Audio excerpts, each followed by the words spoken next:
प्यारे बच्चों, राष्ट्रीय अर्थव्यवस्था की जीवन रेखाएं इस चैप्टर में हम परिवहन, संचार और व्यापार के बारे में पढ़ रहे हैं।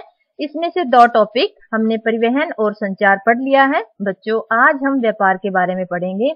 तीनों एक दूसरे के पूरक हैं और किसी भी देश की अर्थव्यवस्था को विकसित करने के लिए महत्वपूर्ण आधार स्तंभ हैं। सबसे पहले बच्चों, व्यापार का अर्थ क्या है? वस्तुओं का आदान प्रदान। देखिए बच्चों, हमने पैसे दिए और गाड़ी खरीद ली, यानी व्यापार हो गया। वस्तुओं के बदले वस्तुओं का लेन देन, यानी बार्टर सिस्टम, यह भी व्यापार का ही अंग है। अब जहां वस्तुओं का विनिमय अर्थात लेन देन होता है बच्चों, वह स्थान बाजार कहलाता है। देखिए, आपको गाड़ी खरीदनी है तो आप शोरूम में जाएंगे, गाड़ी खरीदेंगे, तो यह बाजार कहलाएगा। इसके साथ साथ बच्चों, मंडियां हैं, जनरल स्टोर हैं, ये सारे बाजार का ही रूप हैं। अब बच्चों, राज्य स्तरीय व्यापार क्या होता है?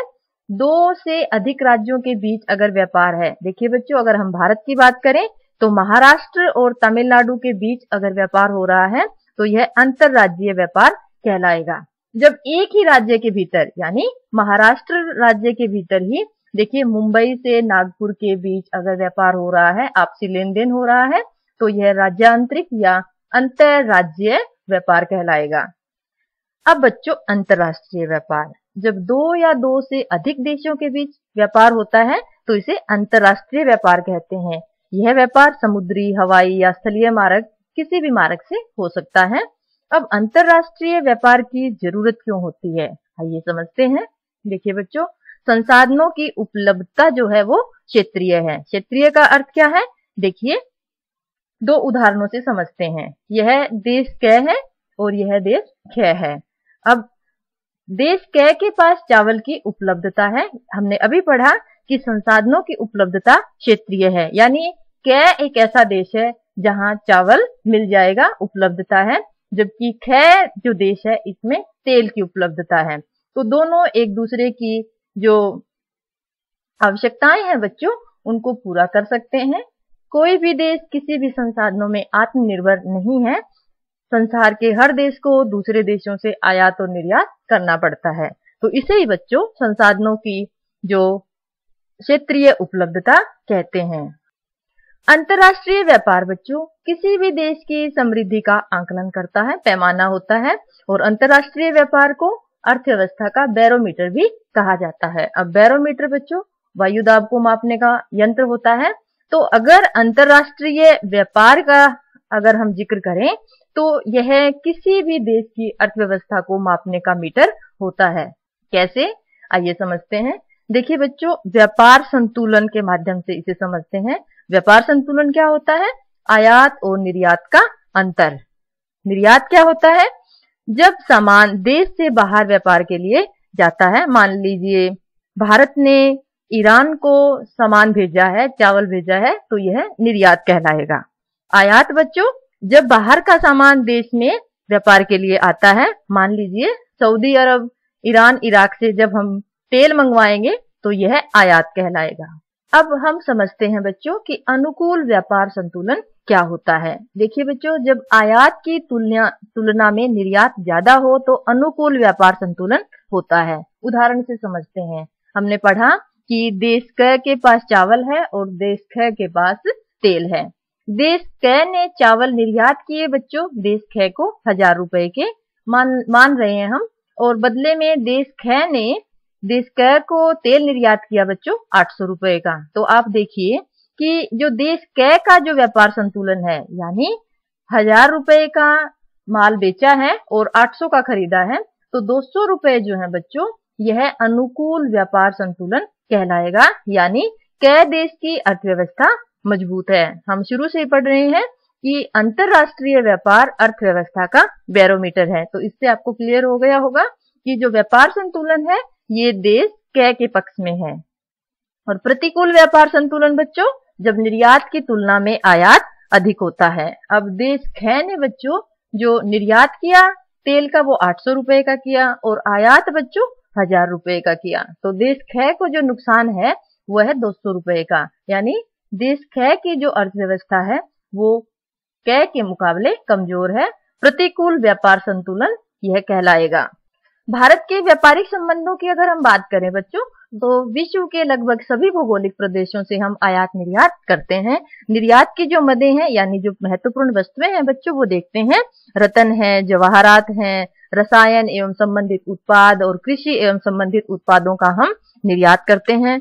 आयात बच्चों कच्चा पेट्रोलियम तथा उत्पाद, रत्न व जवाहरात आधारित मशीनें, धातुएं, कृषि व अन्य उत्पाद हम आयात करते हैं। बच्चों इसी के साथ भारत एक सॉफ्टवेयर महाशक्ति के रूप में भी उभर रहा है। पर्यटन बच्चों, पर्यटन का अर्थ होता है जब हम अपने मन की खुशी या व्यवसाय के लिए यात्रा करते हैं। पिछले 3 दशकों से भारत में पर्यटन उद्योग में काफी वृद्धि हुई है। बच्चों पर्यटन के जो महत्व है वो पढ़ते हैं। सबसे पहले पर्यटन राष्ट्रीय एकता को प्रोत्साहित करता है। कैसे? देखिए बच्चों, जब हम देश के विभिन्न हिस्सों में जाते हैं, अपने गृह राज्य से बाहर निकलते हैं, तो आपसी प्रेम, सद्भावना, भाईचारा होता है और नई जगहें, नई चीजों को देखकर मन खुश होता है।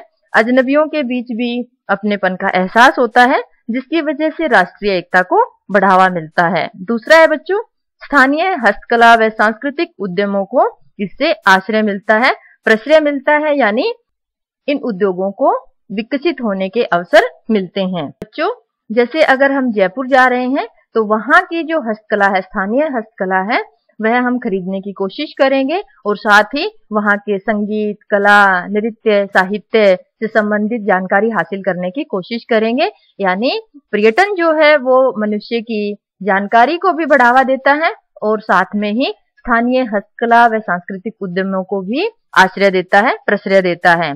अंतर्राष्ट्रीय स्तर पर बच्चों संस्कृति व विरासत की समझ विकसित करने में मदद मिलती है।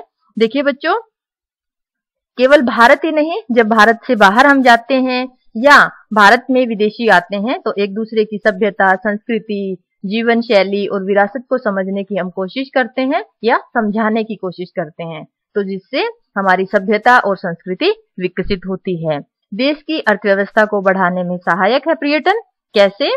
देखिए बच्चों, विभिन्न पर्यटन स्थलों को इसलिए विकसित किया गया है ताकि देशवासियों को और विदेशी पर्यटकों को आकर्षित किया जा सके और इससे आर्थिक विकास में योगदान भी मिलता है, विदेशी मुद्रा मिलती है बच्चों। और साथ ही साथ जब हम देश के विभिन्न हिस्सों की यात्राएं करते हैं, तो चाहे रेलवे के माध्यम से जाएं या हम फ्लाइट लें, कहीं ना कहीं देश की अर्थव्यवस्था मजबूत हो रही है। जाके हम होटल बुक करेंगे, खाना पीना बाहर होगा, तो काफी लोगों को रोजगार भी मिल रहा है।